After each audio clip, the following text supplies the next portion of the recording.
RPN, the Roddenberry Podcast Network.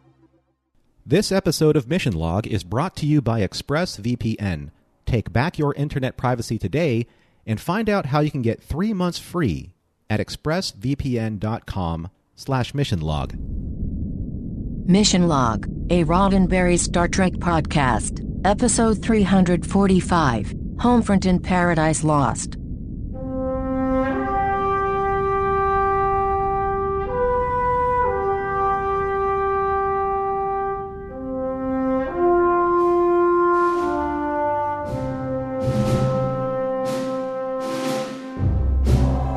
Welcome to another episode of Mission Log, a Roddenberry Star Trek podcast.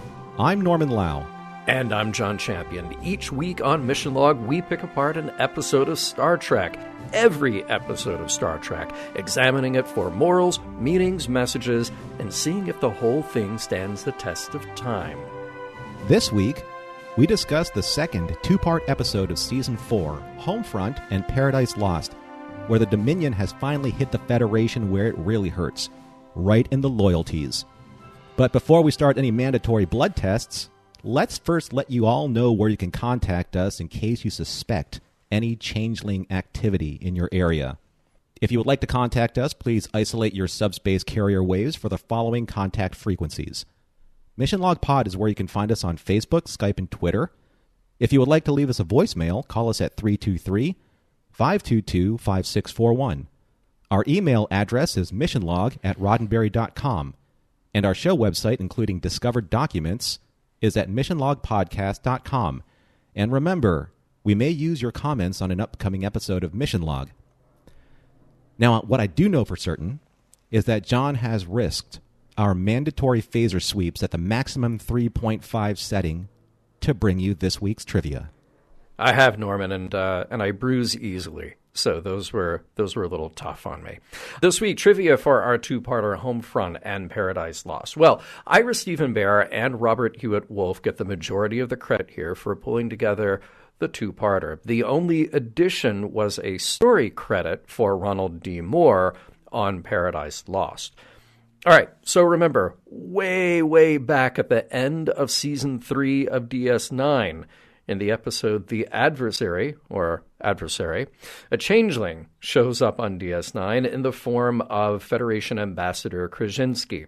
He commands Sisko et al. To go for a ride on the Defiant, and we get to play a game of Spot the Founder. Now, that episode was a somewhat last-minute replacement, as we discussed on Mission Log, for what would have been a more epic cliffhanger two-parter to keep us waiting between seasons 3 and 4. The studio said, nah, just make it one. And so we got a standalone episode. Now, mid-season 4, we revisit the original idea of founders making their way to Earth and what happens then. Now, the other interesting factor here was that the production had already blown a lot of money so far with large-scale episodes like The Way of the Warrior, so this story didn't exactly get the treatment that was intended had it been a season ender and cliffhanger. Homefront was directed by David Livingston, a person who hardly needs an introduction. He was a producer starting with TNG's first season, then directed 2 episodes there before jumping over to DS9. We have 6 more of his to talk about on DS9 before he jumps over to Voyager for an impressively long run there. Paradise Lost was directed by Reza Badi. We first met Reza in Season 3 of DS9 when he directed Civil Defense. You may recall that he was even then a veteran TV director, having helmed many episodes of Mission Impossible, just to name one very important show that he directed. This is his 5th and final directing job for Star Trek. All of his episodes were on DS9. Norman, every now and then I like to point out ship names because those are often a lot of fun. We, of course, have a reference here to the Okinawa, of course, named for the Japanese island chain between Japan and Taiwan. And we have the Lakota, named after the Sioux Native American tribe.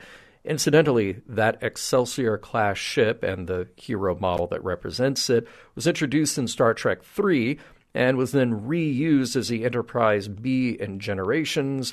The name was changed again to Lakota for this episode, and sadly, this is the very last on-screen use of that model.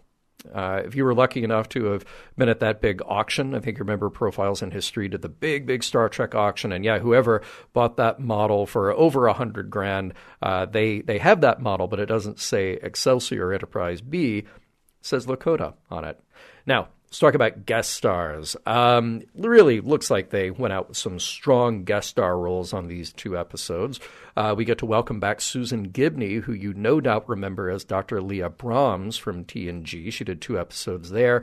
Here she is playing Captain Benteen. Incidentally, there was a real-life Benteen who served George Custer at the Battle of Little Bighorn. They were summarily defeated, if you don't know your history. They were beat by the Lakota Sioux. Aha, clever. Now, Jaresh Inyo is the president of the Federation, here played by Herschel Sparber. He's had a number of guest roles, even some features like The Birdcage, and a number of voice acting gigs too.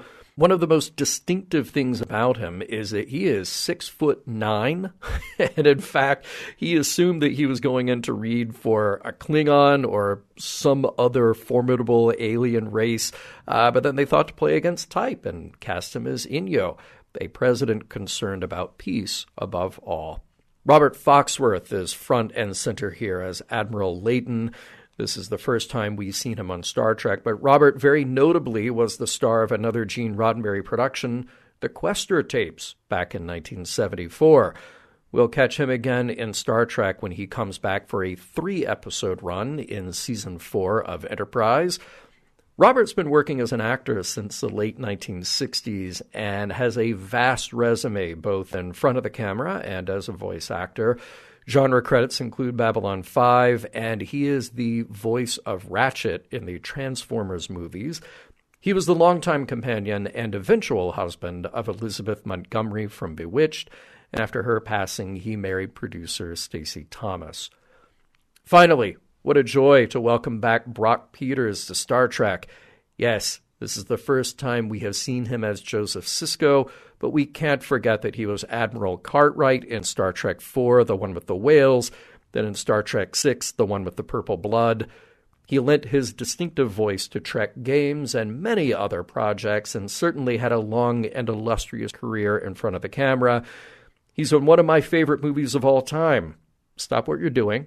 Go watch To Kill a Mockingbird from 1962. We'll be here when you get back. And if I may, John, to make a small trivia point about Robert Foxworth. He played General Haig on Babylon 5, and his character on Babylon 5, believe it or not, was a character that wanted to stop a coup from happening. Everything went very well the last time Deep Space Nine visited Earth. It seems totally reasonable to go back again so soon.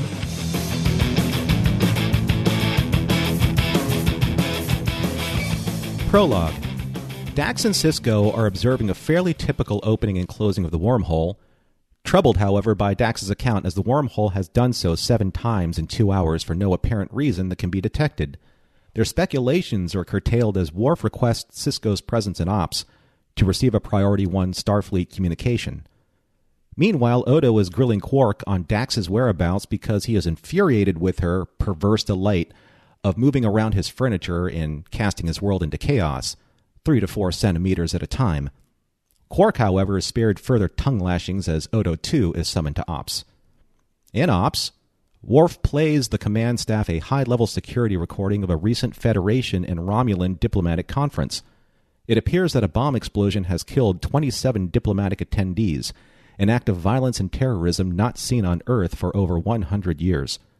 Worf directs everyone's attention to a piece of shimmering pottery before the explosion. Odo is certain it is a changeling, feeding into Sisko's fears that have now become reality. The changelings have reached Earth. Act 1. Under Odo's watchful eye, Dax returns his world to order before he and Captain Sisko depart for Starfleet Command for a security briefing on the changeling threat. Benjamin is also finalizing his travel plans with his father Joseph, informing him that this trip will be far more business than pleasure. After another holosuite mission of the Battle of Britain, O'Brien and Bashir toast their fallen comrade Clive, but aren't quite up for another adventure. Quark doesn't understand why they are so depressed over a holosuite character, and O'Brien tells Quark that they are just venting their sense of feeling powerless to help save Earth after the bombing. As Odo walks past Quark's, the chief asks him to look into his parents on Dublin, and Bashir admits that he has no one for Odo to visit, but wishes he could go with Odo to Earth all the same. Odo agrees and would welcome the camaraderie, if only for perhaps safety in numbers. O'Brien reminds Odo that he can't be held responsible for what happened, but Odo, ever the pragmatist, knows that this is just honest optimism on the chief's part. In Ops, Kira seems a bit melancholy over the now normal functioning of the wormhole, hoping the abnormalities were signs from the prophets. Worf interjects, touting the merits of the Klingon belief system having no gods, since the worthless ones they had were executed over 1,000 years ago. Oh, that Worf. Upon their arrival at Starfleet headquarters, Sisko and Odo are met by Admiral Layton and his adjutant Commander Benteen. Layton states that Sisko was his XO on the Okinawa and the best with whom he's ever served, which later helped fast-track Sisko's command to Deep Space Nine. Layton is in awe of Odo, being the first changeling he's ever met. Sisko is curious as to why he was recalled all the way to Earth. Admiral Layton admits that he needs Sisko's first-hand expertise on how to fight the Dominion, and thusly promotes Sisko to acting head of Starfleet security on Earth. Act 2. In New Orleans, Joseph Sisko is doing what he does best, taking care of his customers and pushing his signature bread pudding souffle, to which he is surprised by the booming voice of his son saying, "You should listen to him. The man knows his bread pudding." Joseph hugs both Benjamin and Jake and sits them down for a bit of gumbo. Disappointed that Odo didn't visit as well, Joseph understands the reasoning, but admits he's suspicious about someone who doesn't eat, and dismisses any conversation regarding his health. Jake is pleasantly surprised by seeing Nog, now a fully fledged cadet, who turns out is a regular at Sisko's because they are the only place he can get live tube grubs. After dinner, Nog confides in Jake that Starfleet Academy isn't what he expected, especially when trying to make friends with the upperclassmen there, specifically those in an elite training corps known as Red Squad. Captain Sisko and Admiral Layton arrive in Paris to meet with Federation President Jerasinho, and Sisko recommends immediate and sweeping upgrades to all Federation security measures. Jerasinho believes that these are simply extremist and paranoid responses to the current changeling threat, until Odo reveals himself from hiding in plain sight as Sisko's silver attaché case. Odo states that without proper screening and security measures, any changeling could have slipped past security to either kill or, perhaps worse, replace the president with an imposter. Reluctantly, the president agrees to Sisko's security upgrades and fears his presidential legacy will only be remembered for the administration that destroyed Paradise, whereas Benjamin believes that taking action against the Dominion will in fact save Paradise. Act 3. Much to Odo's chagrin as the test subject, Captain Sisko and Commander Benteen continue fine-tuning their phaser-sweeping modules for their immediate installation across Starfleet headquarters and Earth orbital facilities. Cadet Nog arrives to discuss with Captain Sisko some of the challenges he is struggling with at Starfleet Academy. Nog insisted that life at the Academy would be easier if Sisko, as a high-ranking officer, would recommend him for admittance into an elite cadet corps called Red Squad. Sisko is just as curious, if not puzzled, about hearing this Red Squad, something that didn't exist when he was at the Academy. In the midst of all that is happening at Starfleet, Benjamin finds a moment to visit with his father, with conversations ranging from not seeing each other enough to Benjamin working too hard, and even more concern over Joseph's health. Both father and son agree to set aside their grievances and enjoy a leisurely stroll together, as father and son enjoying the limited time they have together. At Starfleet headquarters, Admiral Layton and Commander Benteen watch Odo descend and transform from a seagull to his humanoid form. Odo offers his hand in friendship to Admiral Layton, thanking him for the trust that he has been shown in working with Starfleet. But Layton brushes past him, only to be grabbed on the wrist by Odo, causing them to link in only that visible and physical way changelings do, as it wrenches free from Odo's grasp, only to transform into a seagull and flee the scene. Debriefing the real Admiral Layton, Captain Sisko, and Commander Benteen, Odo states that he could feel a level of hostility in the changeling that he encountered. Benteen proclaims that no matter how hard the efforts, they aren't simply enough. Leighton believes that this non-human president isn't acting as aggressively as necessary to go to war with the Changelings for fear of reprisal. Their conversation is suddenly interrupted by Jake telling his dad that Grandpa was arrested. Act 4. Unbeknownst to Joseph, his son Benjamin signed and enacted a policy that forcibly screens all Starfleet personnel and their families without question or exception. Both Benjamin and Jake subject themselves to the test in front of Joseph to comply with Starfleet law and to show solidarity. But Joseph refuses to be tested because he believes being forced to prove your identity or innocence through blood screenings is wrong and is no way to live. In the heat of their argument, as he's preparing food for this evening's menu, Joseph cuts himself. After washing his cut in the sink, he sees Benjamin staring at the smear of blood on the knife. Enraged with disbelief, Joseph tries to convince his son that paranoia and fear are taking over and that there's no test that a smart person, especially a changeling, can't find a way around. Before he could finish his last thought, Joseph clutches his chest and collapses from a mild stroke. Later, Sisko confides in Odo that he actually did doubt his father's word, and Odo states that is exactly why the changelings are here, to undermine trust. Period. Down, but never out, Joseph Sisko is back at work, while Jake slows him down enough to both share their concerns about Benjamin. Suddenly, the power goes out, and not just at the restaurant. Back at Starfleet, Sisko, Admiral Leighton, and Odo come to the terrifying realization that the Changelings have sabotaged Earth power relay system, and if the Dominion attacks now, the world is completely defenseless. Act 5. Beaming into the President's office via the USS Lakota's unaffected transporters, Sisko, with Odo and Admiral Leighton, advises the President to declare a state of emergency, a declaration that has only been enacted one other time in the past 100 years, during the Borg invasion. The President is made aware that the Bajoran wormhole has been acting suspiciously and that there's the possibility that the Dominion salvaged Romulan and Cardassian cloaking technology, which would render their fleet undetectable. Admiral Leighton states that he's been preparing for this moment and has stockpiled enough weapons and resources to defend Earth from invasion. However, the President is hesitant to declare martial law and admits that he never sought the Federation presidency. Sisko, Odo, and Leighton convince him that the world needs strong and decisive leadership or fear will take hold and lead to worldwide panic and despair. Knowing this, the President grants Sisko emergency powers to do what must be done. In New Orleans, Jake and Grandpa Joe peer through the restaurant window watching waves of armed troops being beamed into the streets. Act 6.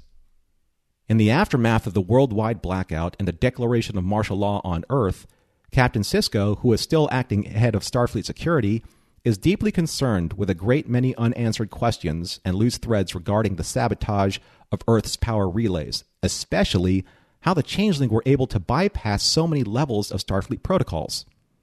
Furthering his concerns are conversations with Odo regarding irregular transporter logs regarding a questionable entry of Red Squad, who, according to Nog, are granted special privileges and assignments.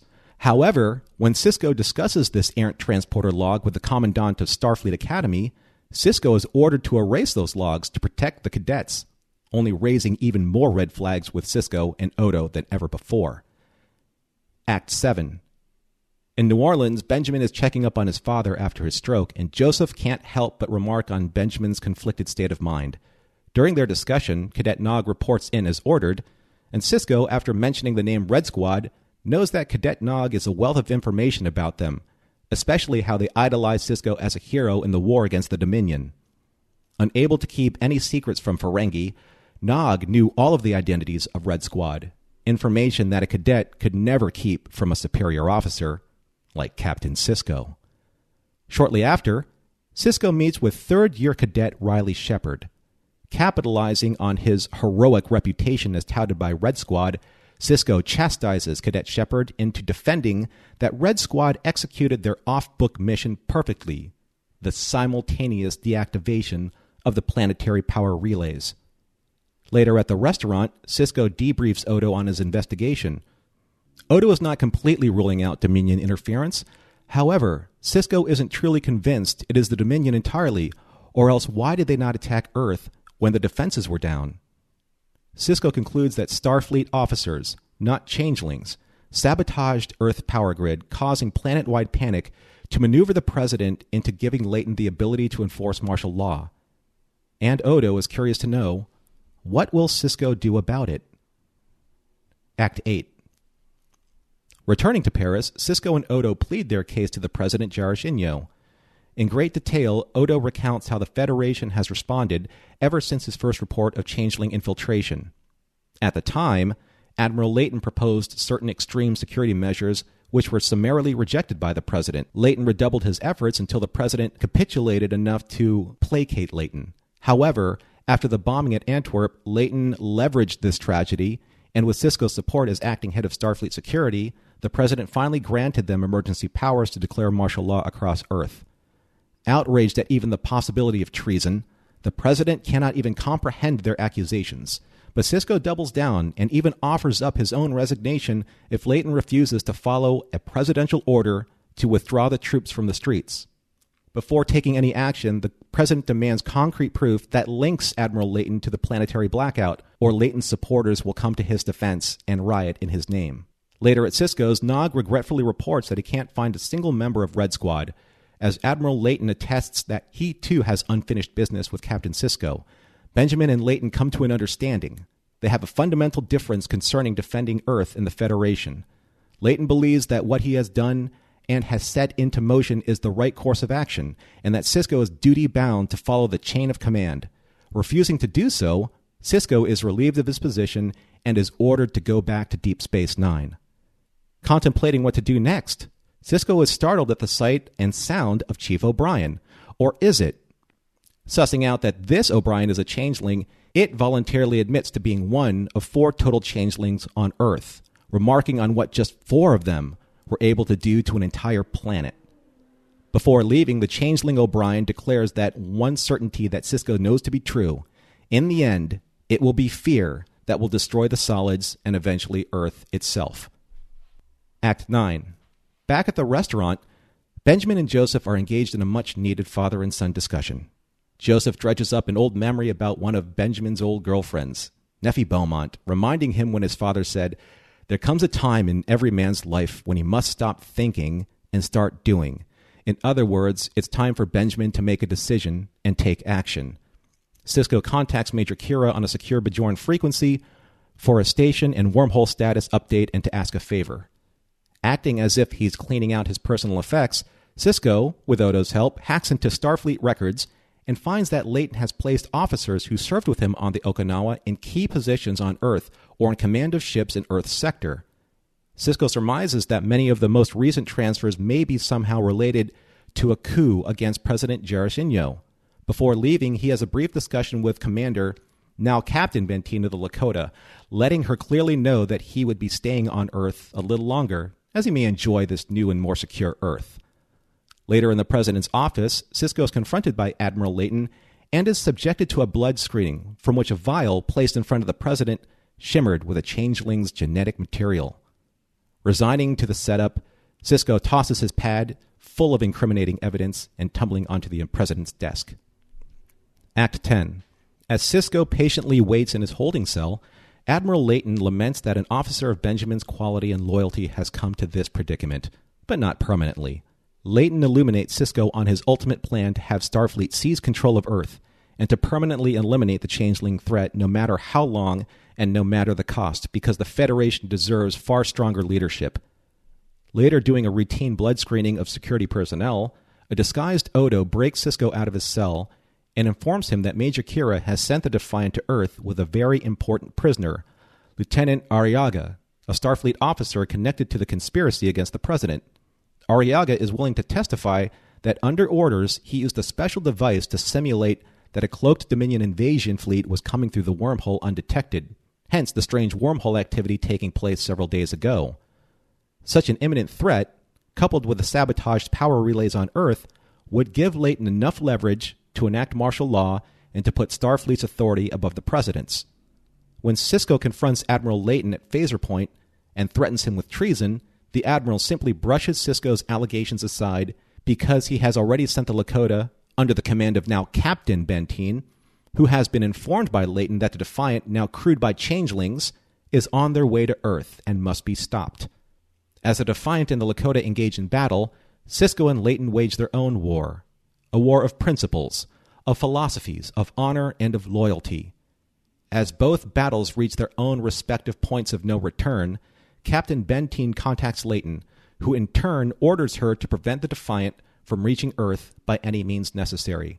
However, Sisko makes a desperate plea to Bentine to spare the Defiant and to come to her senses about her orders. It seemed that Sisko's words found their mark, and the Defiant and the Lakota stand down and cease hostilities, yet suffered many casualties. Starfleet casualties. Sisko makes one final appeal to Leighton to stand down, as he has lost on every front and is fighting the wrong war. Knowing that there are no options left, Leighton removes his admiral pins and leaves to surrender himself. As Earth slowly begins to return to normal, Odo reminds everyone that his people are still on Earth. And as true and as terrifying as that may be, both Joseph and Benjamin Sisko declare that humans will continue to live their lives and will never surrender to what the Dominion believes will be the key to defeating humanity: paranoia and fear. The end. Oh, man, epic. So much plot. Wow. So many characters. but good job. See, a two-parter is a bit of a challenge. Yeah. Yeah, to say the least. Yeah, but thank you for taking that on. And hey, DS9 full of these long story arcs. So there we go. But well done, sir. Thank you. Well done. You know, it is, and we'll get into, obviously, the production and how we feel about it later in the show, but interesting just to sort of, I don't know, I look at the script here and I think, okay, it's a two-parter. There are things that are necessary to have in one part versus the other, and then other places where you feel like there's maybe an unnecessary use of the time.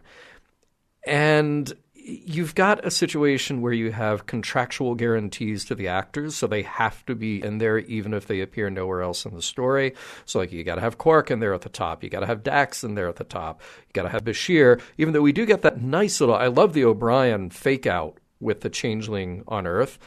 But in the attempt to squeeze everybody in, there's something that really bothers me, and that's the Dax thing with moving Odo's furniture. That's just weird to me. Like, I understand, like, there's so much that I love about Dax. There's so much I love about exploring her character and the many nuances that come with being a Trill. I think she's fascinating.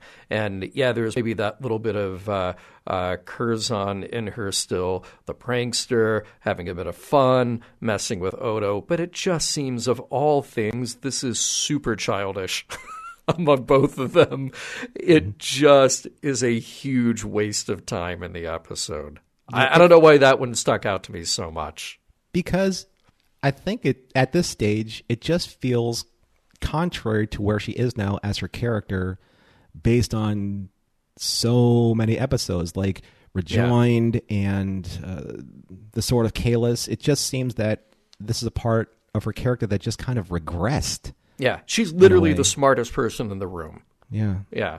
It's very weird. That one bothered me. Like, of all the filler, I actually really enjoyed the bit with Bashir and O'Brien doing the flyboy thing and doing their Cockney slang. Like, I loved that. I thought that was a lot of fun.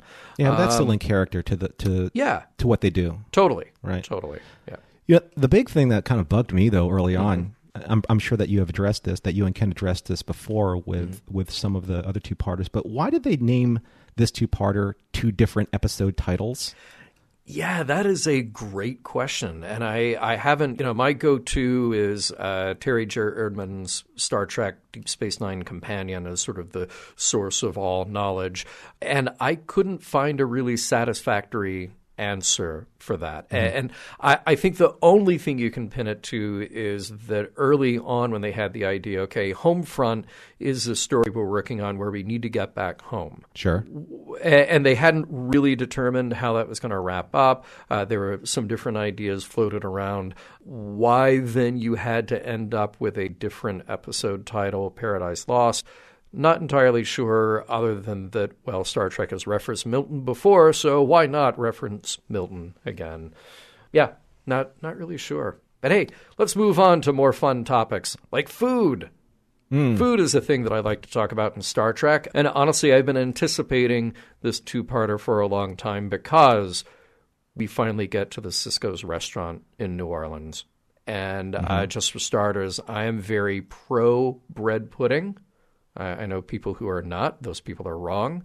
I am also, I am pro trout. I am pro crawfish. I am pro gumbo. All these things, being a son of the South that I am, in New Orleans was sort of like the nearby place that sort of your weekend getaway. Love the food in New Orleans. However, all of this focus on the Sisko's restaurant does still bring up a question about economics on Earth. And we sort of play around that every now and then. We've talked about it before on Mission Log, and Star Trek fans talk about this online, but it sort of goes back to this thing about what people have or don't have and why they work. It just opens up a lot of question about that. And I don't think, look, we're not going to solve that here in this section of this particular podcast, but this is just one of those glaring examples where the whole idea of the post-scarcity society that is in Star Trek, at least for members of the Federation and specifically people on Earth, all of this is unanswered. And it's sort of hard to wrap your head around. This is a piece of property in New Orleans that is presumably larger than some properties and smaller than some other properties. And it's not where where Joseph Sisko lives.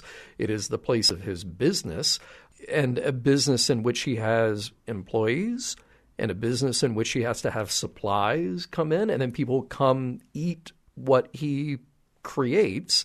That I'm just saying there's a lot of questions about how this works or why it works. I get the love of food. I get the love of cooking. Believe me, I get that in a profound and deep personal way. But running a restaurant is a whole other thing. And he's not using replicated food. He's using real fresh produce and real fresh ingredients. Yeah, which has a value. Here's an interesting thing. I've always believed that maybe people work to make just enough to be able to afford, something. I don't know how this works. It's just it's befuddling. It is.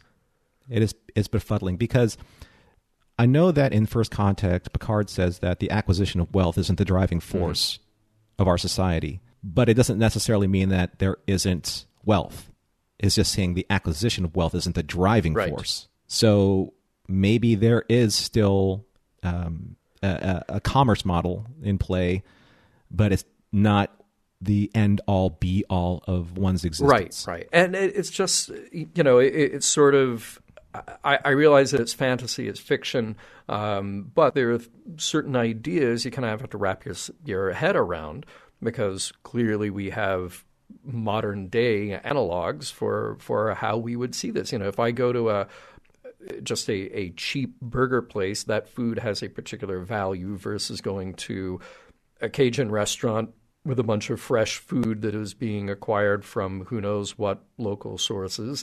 And that has a different and presumably higher value. And what do you do when somebody like me comes in and I look at that menu of trout and gumbo and crawfish etouffee and bread pudding and say, yes, I will have it all, please.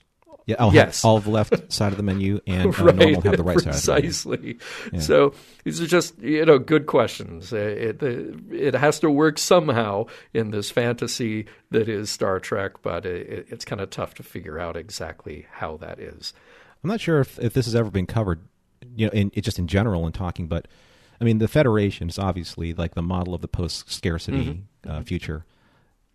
So why isn't everyone just going to a replicator, Matt, and just getting whatever they want? Right. And they do play around with that every now and then, like, oh, well, replicator food isn't as good, which I still question a little bit because you could...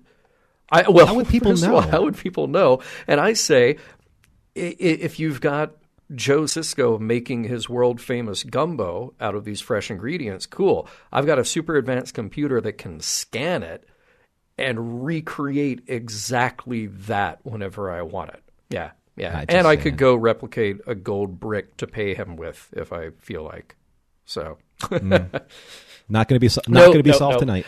There's another thing, though, that has value on Earth, and I love that being back on Earth puts you into transporter range of anywhere. So you can work during the day in San Francisco? Cool. Dinner in New Orleans? Yes. That is my dream come true. It is so cool. It just doesn't matter. I love that. Doesn't matter at all. Technically, it's kind of the same timeline in a way. But we've always wondered how that is done. And in Star Trek Picard, we saw the transporter kiosks where people can just kind of like walk through and go into their destinations. Right? All of a sudden, like Jean-Luc is in the bar, and all of a sudden now he's in San Francisco. And say, like, where do you want to go? Well, I want to go to Starfleet Academy. Well, there's Starfleet Academy. I love portal. that. Boom. That is, I would love to see that day. Oh, other cool technological things. It's very cool that you can get a blood sample through clothing. That's still just kind of amazes me. See, another cool thing, I really like that Benjamin's middle name is Lafayette. It's a great name, and why wouldn't he be named that? Yeah, love it. Cajun. Love it. And the wit and wisdom of Joseph Sisko. Truth is, I'm too old for beautiful women. Joseph, don't you ever tell yourself that, okay? Never. I was just thinking that he could take all of that enthusiasm and put it into his cooking. Yeah. Don't go there, dude. I know what you're all thinking out there. It's not that he's putting it into his cooking, but he's putting it into his cooking. He's putting his foot. He's putting his foot into it. Exactly, as they say. He stepped into it. He stepped his foot into it.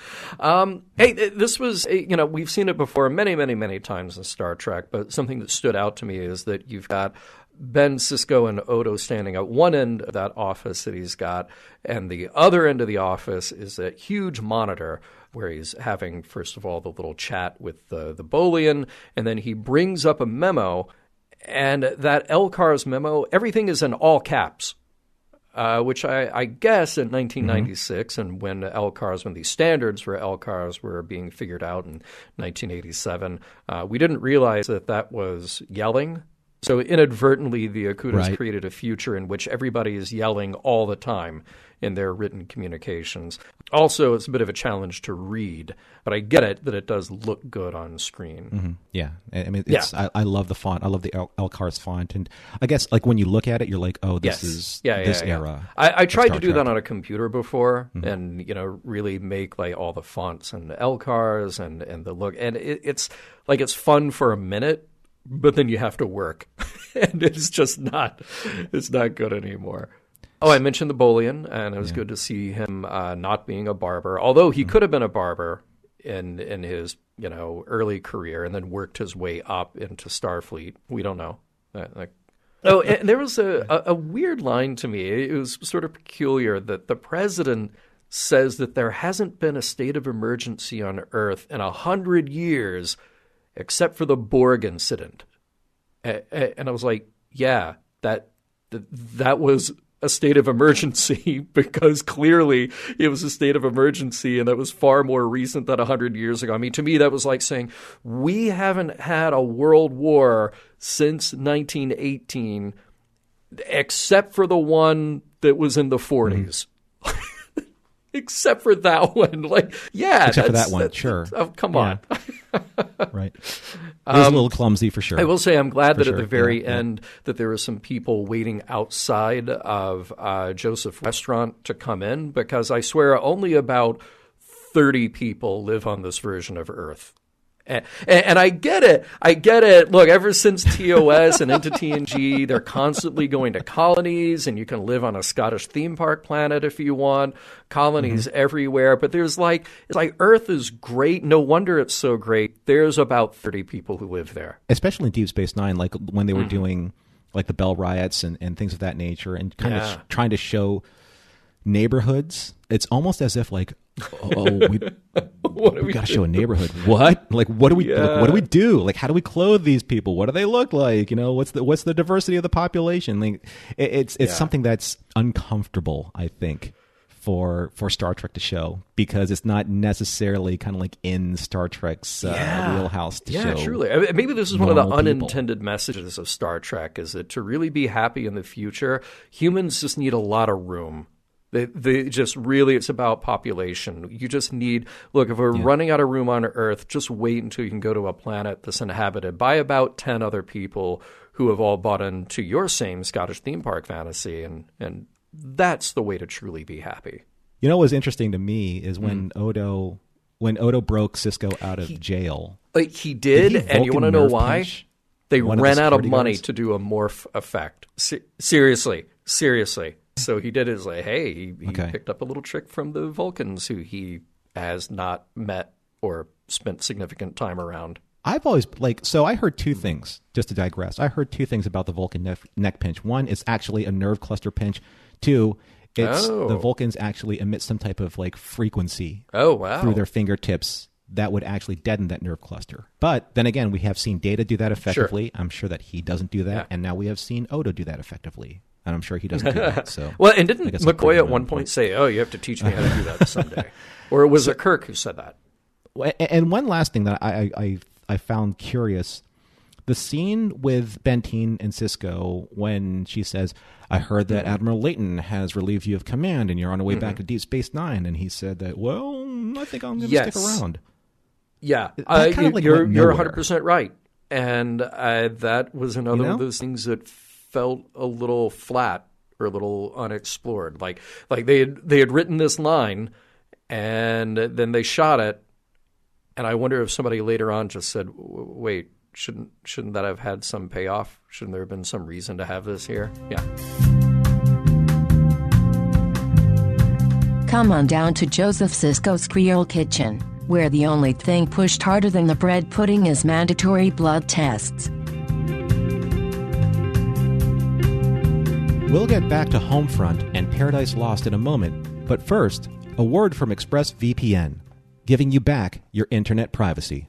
Norm and our listeners who were then earshot, I've been talking about how much I enjoy using ExpressVPN, not only because it keeps me safe when I am surfing the internet, and I realize that I pretty much do everything online, everything from, paying bills to checking bank records, utilities, and that is just on top of my private communication as well.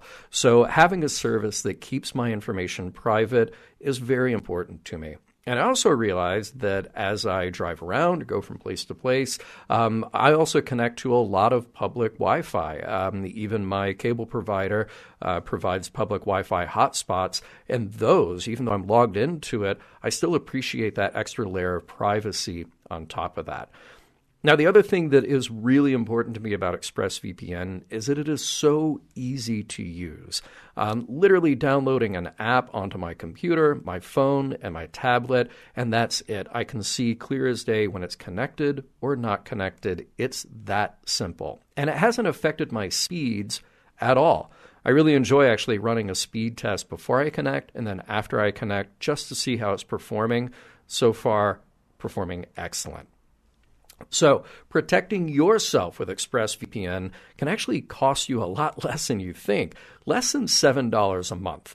And it comes with a 30-day money-back guarantee. So no matter where I'm headed, where I'm working, ExpressVPN protects my connections and at speeds that impress me every time. And now, John, with a lot of people shopping online, it's more important than ever to protect your internet security. So protect your online activity today and find out how you can get 3 months free at expressvpn.com/missionlog. That's expressvpn.com/missionlog for 3 months free with a 1-year package. Visit expressvpn.com/missionlog to learn more. And a big thanks to ExpressVPN for sponsoring this week's show. So, Norman, one way that I like to approach the notes that I take for Mission Log is, we're looking at current events. Obviously, we're looking at it through the lens of whether an episode holds up. But it's also important to look at an episode in the context of when it came out. And honestly, I'm having a bit of a hard time with that with this episode. And I'll tell you why. Reading the background information where you've got Renee and Ira and Ron Moore just talking about, we wanted to do this story where we looked at issues of fear and paranoia, and we wanted to get the changelings to Earth and see what we could do there. Makes for an interesting story. But This came out January of 1996. So more than 4 years before 9/11. And that's one of those touchstones when the world changed, when people started to look at security very differently from, we talk about the pre-9/11 world and the post-9/11 world. And as much as we like to keep Mission Log an evergreen show, and we don't like to put a date on it, this is one of those times where we kind of have to put a date on it. We are right now going through a planet-wide health concern, a planet-wide health crisis, if you want to call it that, a pandemic, because that is specifically what it has been called. We were around 9/11, and we are now asking ourselves challenging questions about how much freedom do we give up, or do we morph, or do we change, or do we readapt to in order to show that we are good citizens and in order to show that we care about others. And the other thing that was so interesting to me, trying to put this into historical context versus our current situation, is that it's hard for us to conceive of our current world where the murder of 27 people would be a shock. Mm-hmm. And that is shocking and heartbreaking to me. I do realize that this is something that Star Trek gets to do, that they get to say, well, we're in this idyllic, egalitarian future where we've eliminated some of our basic needs and some of the things that tear us apart as a species, and we've been able to figure out how to get along with other species. So this type of thing would be rare, and we get to hold that up as an ideal. I think that's great. I don't think, not only is it great, it's important that we do that. However, watching this episode now, that was at the same time shocking and kind of charming to me that could exist in this episode. 27 people got murdered. Well, yeah, and they're government officials, and that's horrible as well. But I think, well, we live in a world where people get murdered all the time. And unfortunately, mass murders are less and less rare. That's something that dominates the news cycle as well.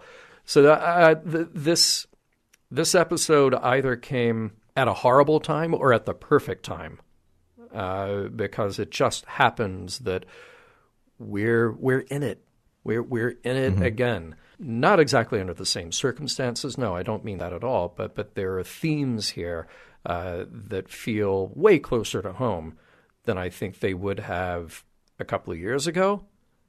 And certainly we would have been discussing this in a very different way when this came out in 96. Yeah, I agree with all of the points that you've made here, especially when you're trying to wrap your brain around some of these loftier ideals with this world that existed post and pre or post 9/11. Yeah.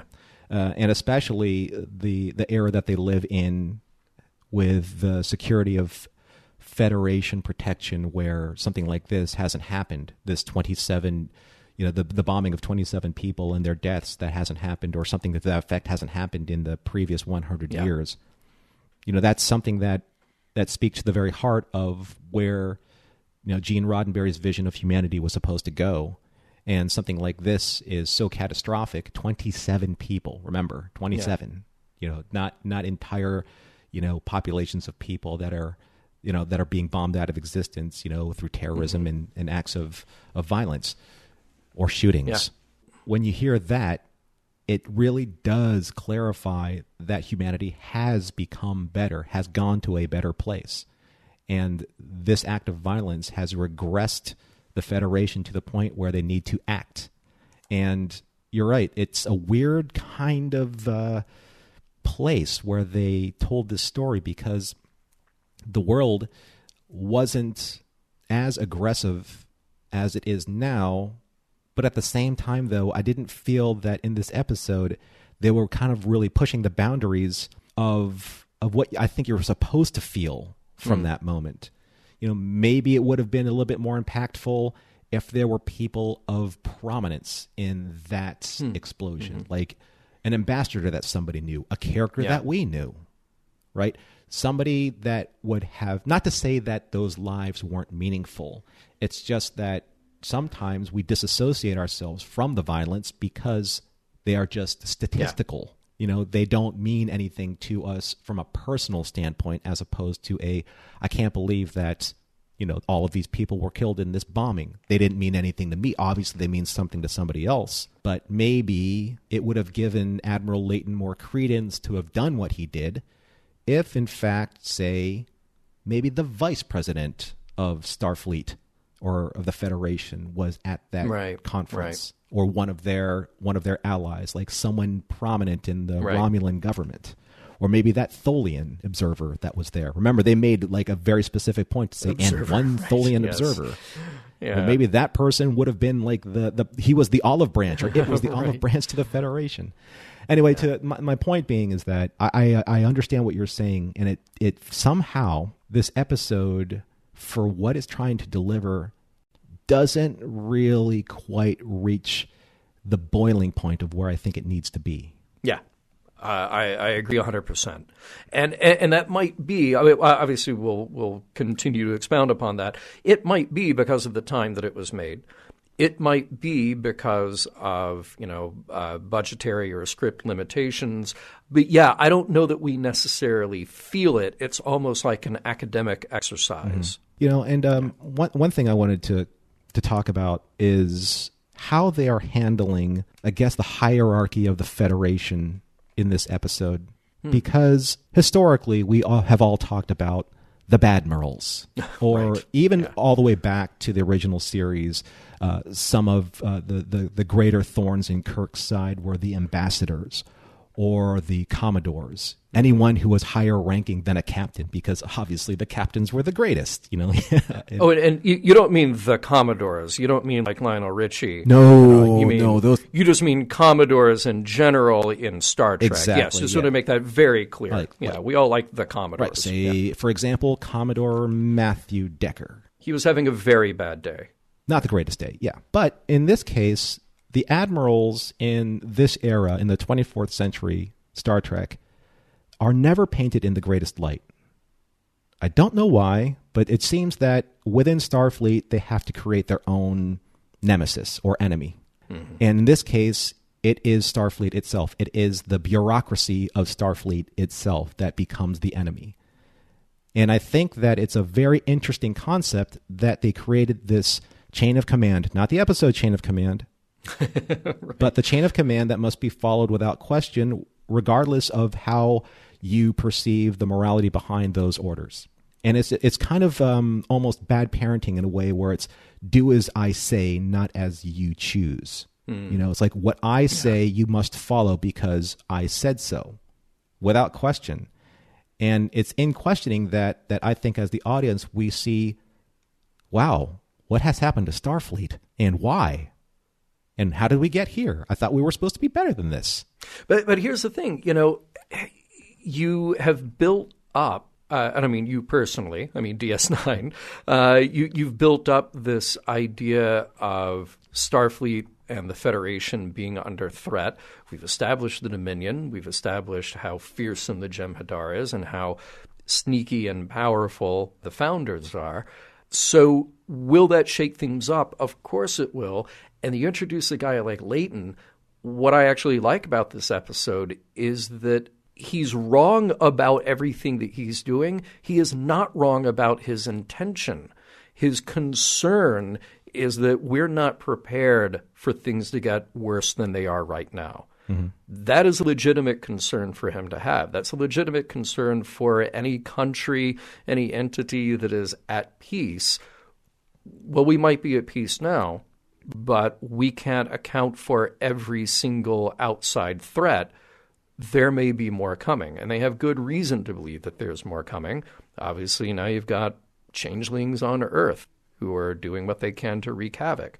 It's a very interesting balance to keep, to say that, yes, this is who we are. These are our ideals. We have peace. We will continue to work for peace. And then somebody over here waving his hand saying, but but what about the threats? Then in this case, that person goes off the deep end and, well, tries to stage a coup d'etat, which is completely wrong. But I asked myself, was that person being heard at all? Was his hand-waving about those threats being ignored to the extent that it would have made the situation more dangerous? Well, this is where I have a little bit of a conflict, actually a lot of bit of a conflict with how Admiral Layton was crafted as a character, because in one sense, he goes to all of these lengths to say that the chain of command must be honored and that the reason why we do and follow the chain of command is to make sure that all of the operations to protect Earth and Starfleet and the Federation run smoothly. If that's the case, then he, as the link in the chain of command, must comply with the top of that chain, which is the president. Mm-hmm. And in doing so, that solidifies his argument. But because he is staging this coup, because he has put all of his resources in place to usurp the president's power through martial law, not only has he put his own people at risk, but he is undermining the very pretense of the chain of command, which is to follow orders. Yeah. So is he doing so because he feels that it is the right thing to do, or is he doing so because of something else that I want to bring up? And I think this is probably a very sensitive topic, but I do think that it has to be said that the president isn't human. Mm-hmm. So would he have done the same thing? Would he have taken the same course of action if he was working with a human president? Because he said he believed that Jairzinho did not have the interests of Earth at the forefront. Right. Is Admiral Layton being speciesist in a way? It could very well be. Yeah. I don't think that's out of the question. And we saw very few aliens on this version of Earth other than him. Sure, you got a Bolian on a screen once, but it was about it. Yeah.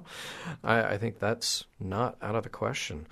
I want to go back to kind of what I feel is also part of the heart of this episode, which is trying to figure out what we do and how we react when we're presented with a crisis, and what is overreaction versus what is appropriate precaution. And can you get too complacent, assuming that everything is okay, so that you're not really prepared for worst case? And they make this personal. They make this very personal with Joseph Sisko. I think he's just wonderful. I think he's great. Mm-hmm. And he's very stuck in his ways. And I get the feeling of indignity at people telling him what to do. Maybe on the medical level, it's harder for me to understand. Maybe he's just in denial. But honestly, look, medical procedures in the 24th century are so quick and painless that it really just seems like this is something he could do. Now, about that feeling, though, of being accused of a crime, of basically being told you have to prove your innocence, that fundamentally goes against that sense of freedom and autonomy and individuality that he has. And what I like here is this challenge when he presents it to Benjamin about why he doesn't want to take the blood test. And Ben says, well, you're probably right, but this isn't about you. And in that moment, Benjamin is right. It's not about you specifically. It's about the protection of everybody. It was one of those needs of the many outweighing the needs of the few or the one moments that is important to let it sink in. Oh, I think so. Well, no, I mean, if it's something as simple as you have a room full of people, you don't know who's who, you don't know where that threat is, and you can do a test to find out, then it seems like you're doing the right thing. I have to side with Benjamin, at least on the presumption that it isn't about targeting him, it's about protecting other people.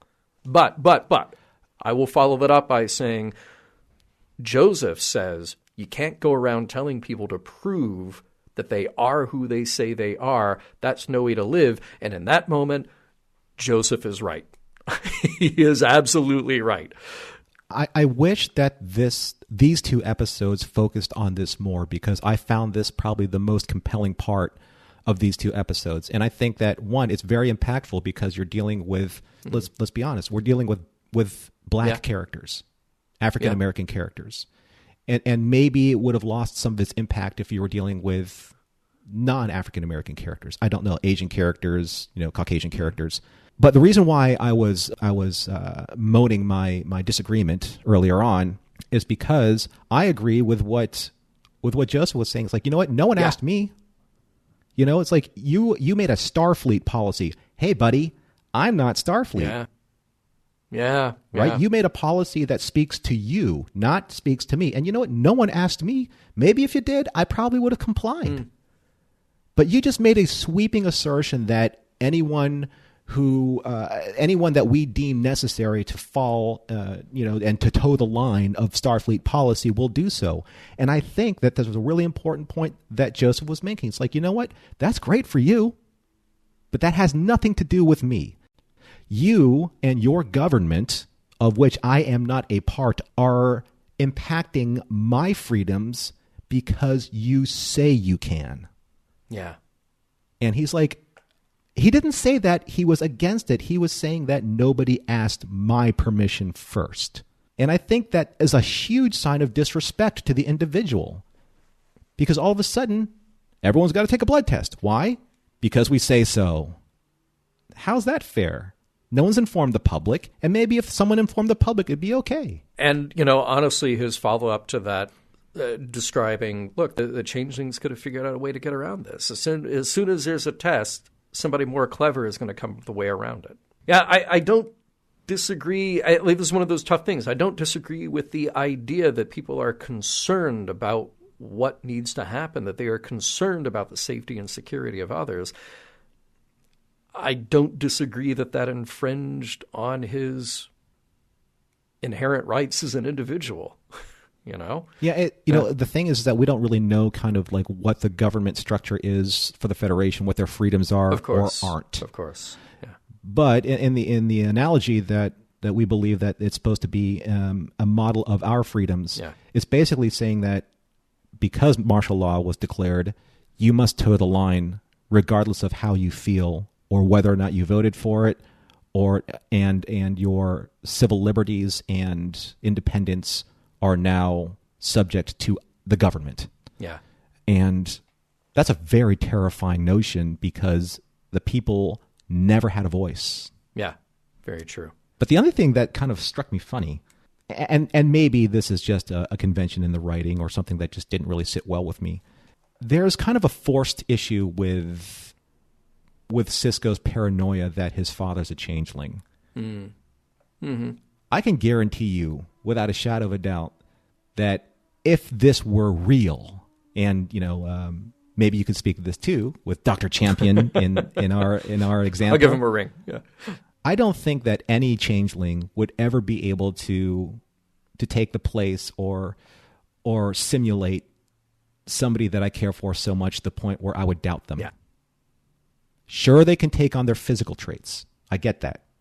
But there is no way that they would be able to replicate or simulate or try and fool me into thinking that the person in front of me isn't the person that I have loved for my entire life in a way that in a bond that cannot be understood. Right. Yeah, I do not disagree with you there. I mean, if you wanted to try to stretch it, you could say, okay, well, Benjamin is a head of security at this moment. He is leading this investigation at the moment. A changeling would want to be in a position to talk to him.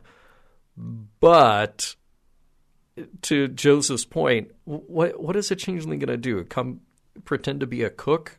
Look, we can solve this pretty easily. Whip up a batch of gumbo, and if it's terrible, I'll know that it's not you. Yeah. Much like Law and Order, Deep Space Nine are 24th century stories ripped from 20th century headlines.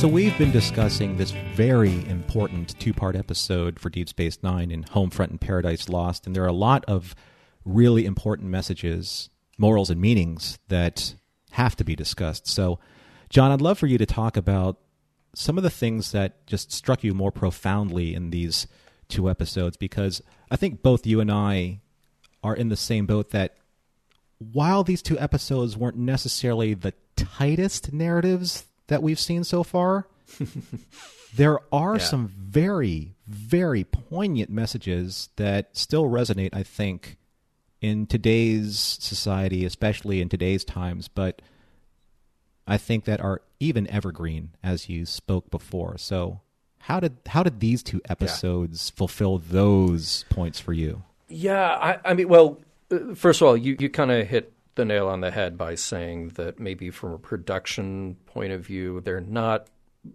fully formed. And that's unfortunate because you could feel that a bit. We came from a very strong two-parter with The Way of the Warrior, just a lot happening in that. And it feels like with this, they were aiming for something epic, and they didn't get there. And that's too bad. In general, I like episodes that take us back to Earth from time to time. I think it's good to just sort of check in there. It regrounds us, as it were, as viewers of the show and just kind of understanding things in context. I think that's cool. And we got some nice details, nice character details out of this. I love everything between Joseph and Benjamin and Jake. And I love Brock Peters, and he's cast perfectly in this.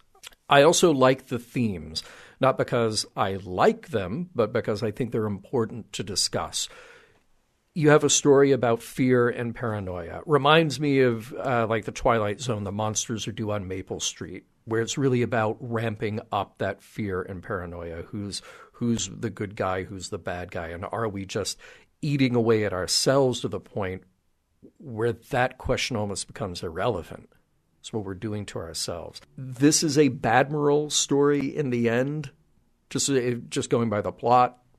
And like I said, it doesn't really have that epic scope that they intended. But they played with the themes of fear and paranoia versus sticking to ideals and freedom.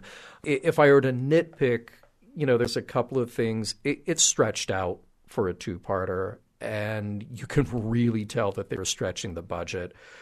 It's a planet-wide emergency, yet all we see is an office in San Francisco, an office in Paris, and two Starfleet guards on a quiet street in New Orleans.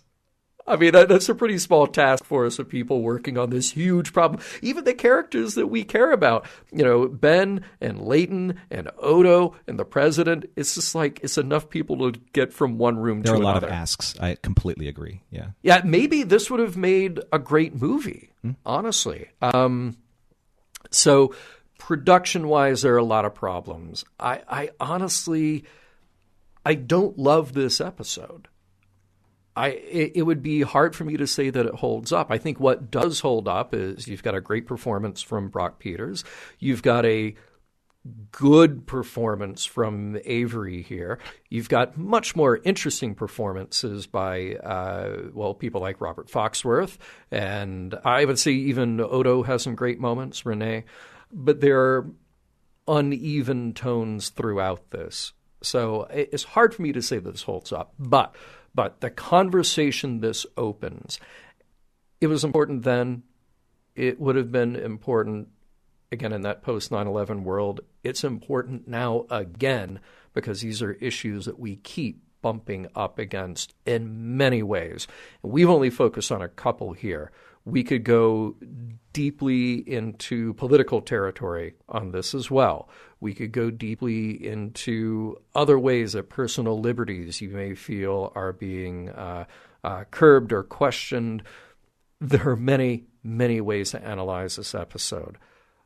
But I think overall, asking us to challenge ourselves about how we look at authority, how we look at the implementation of authority. These are, for better or worse, evergreen topics. Before we dive deeper into those morals, meaning messages, tell me your feeling on the episode itself, and then I think we can really drive it home after that. Well, I've said this before, and I think that I've actually done enough episodes where listeners can go back and hear my consistency of this one message. I felt that focusing on Worf and The Way of the Warrior as the season 4 opener completely diminished the momentum that the adversary left us with in season 3. Yes. Yeah. And I felt that not capitalizing on that momentum with a story like this really hurts this story and where it's placed in the season, because this would have been the perfect extension, a second and third act from the adversary, where you're really building upon that Dominion threat, the paranoia and fear of how the Dominion and the Changeling and the Founders are infiltrating Starfleet and the Federation, because that's what you established in the season 3 finale. You didn't establish the fact that the Klingons are, they're massing for this aggressive move against the Gamma Quadrant. So when this episode dropped, or these 2 episodes dropped, it just doesn't feel like it went anywhere. They never really committed to it entirely. Yeah. There's a great kernel of a story there, but it doesn't really embrace what it should embrace, and it never really takes a risk of trying to tell the story of that fear, of that paranoia, of the consequences and the stakes that are being laid out for the Federation against the Dominion. And I think it's just because there are just too many. One of my favorite, I'm going to digress here, one of my favorite movies of all time is Amadeus. Oh, yes. And yes. What the Emperor says to Mozart after he sees his very first opera, he says, there are just too many notes. I knew you were going to say that. I love it. Right? And when I'm watching these 2 episodes, there are just too many notes. Yeah. There are too many threads to pull, and you can only... The royal ear can only be demanded to hear so many notes. Correct. And I think that's the way it is with these 2 episodes. Like, there's the Red Squad thing that's interesting. There's the paranoia that Benjamin has about his father that's interesting.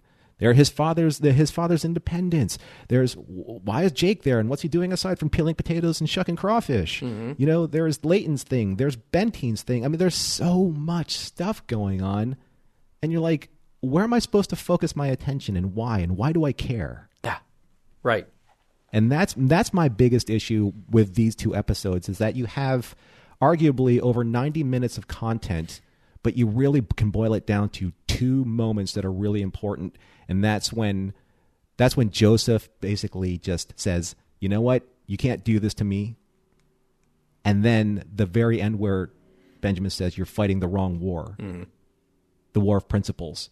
And if you can build on those 2 moments, that would have been great. But they didn't. Yeah.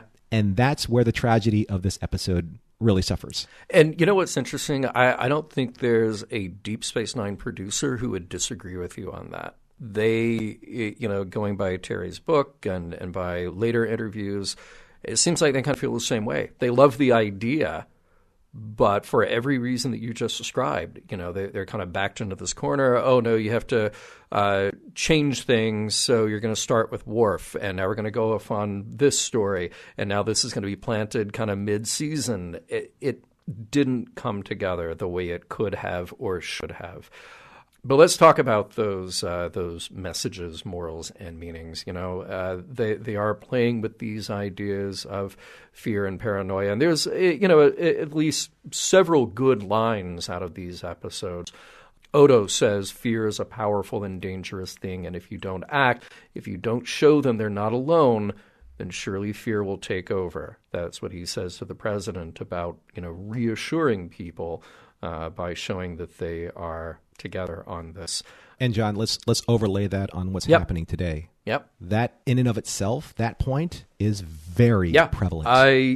If you're paying attention to the news, you cannot help but feel that the importance of that line. Yeah. I don't have to tell you to go read the news. You can do it. And look, spreading fear and mistrust is just as dangerous as an actual military invasion. Maybe more so.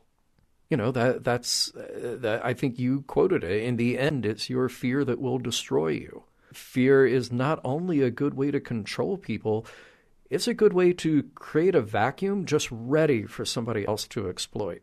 And they show that quite clearly in this episode, that the founders have figured that out quite easily. They're ready to go. And by the same token, authority is no good if it isn't based on fact and on trust and has some sort of a moral center. That's part of the big problem with Leighton is that he is at one extreme compared to the president, who is at another extreme, where he simply sees the opportunity to grab and then exert authority, but it isn't based on anything to mediate or moderate that. I never felt that Leighton's issue with the president was earned. It didn't come by honestly, at least enough in the exposition of the episode. It's all of a sudden, he's just not a strong enough president, and he's not human, so I need to take action because I feel like I'm strong enough, and I have the resources, and I'm the military, and I'm human, so therefore I can act. Right. I think that's a very dangerous precedent as a message to put out into the public as this is what Starfleet is now becoming. Yeah. Not every single Starfleet president or figure of authority is going to be human. Isn't that the point of the Federation? Right. Yeah. Right? And then all of a sudden, I know that I'm focusing a little hard on that particular line of dialogue, but that's really important. All of a sudden you have this kind of speciesist xenophobic philosophy that if you're not human, you don't have Earth's best interests at heart. And I found that incredibly disheartening to hear from a writing standpoint. Yeah. Because, again, this is Star Trek. This is the Federation. We're supposed to be, we're supposed to believe that the Federation is this alliance of different species trying to, to create a better future with humanity, hopefully, arguably, as a pillar of that dynamic. And I just like, wow, it went there. I don't know. That just didn't work for me. I'm sorry, people out there. I know that there's, what's funny? It just reminds me of this, one of the messages that we had, John. I think it was on Facebook where one of the listeners said, I'm surprised that there hasn't been any really dissension about any of the episodes that we've seen so far. How long are you going to be able to sustain this positivity? Well, now you know. That's it. 10. That's the magic number. Now you know. There we go. Yeah. Yeah, this is it. This is the episode that kind of that was our straw, that broke the camel's back. But if I may sum up and indulge some of the listeners who seem to enjoy my William Shatner impersonation for whatever reason.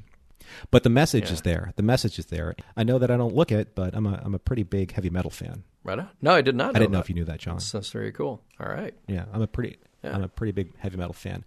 And heavy metal lyrics have some pretty poignant messages. And in this one particular song from Metallica, it's called Eye of the Beholders from their Black album. I'm not going to sing it in the heavy metal tones because I can't do that. But what I can do is I can perform it in the prose style of one Mr. So it's very show William appropriate. Shatner. Maestro, please. Doesn't matter what you see or intuit what you read. You can do it your own way if it's done just how I say. Independence, limited, freedom of choice is made for you, my friend. Freedom of speech is the words that they will bend. Freedom with their exception. Mission Log is produced by Roddenberry Entertainment. Executive producer, Rod Roddenberry. Mission Log is part of the Roddenberry Podcast Network. You can visit us at podcast.roddenberry.com and enjoy our entire family of podcast entertainment, including Women at Warp, Priority One, The Trek Files, your daily Star Trek news, and Shabam. If you would like to support Mission Log directly, you can do so at patreon.com/missionlog. And for more Star Trek news and discussion, be sure to visit trekmovie.com. On the next Mission Log, Crossfire.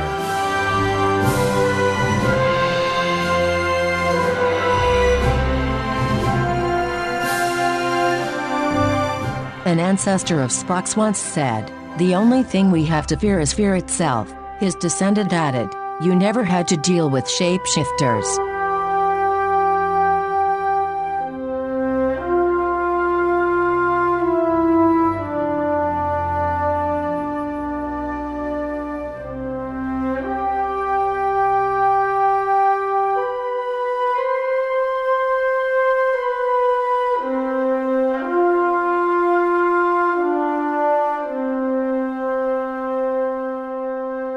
End transmission. Podcast.roddenberry.com, the Roddenberry Podcast Network.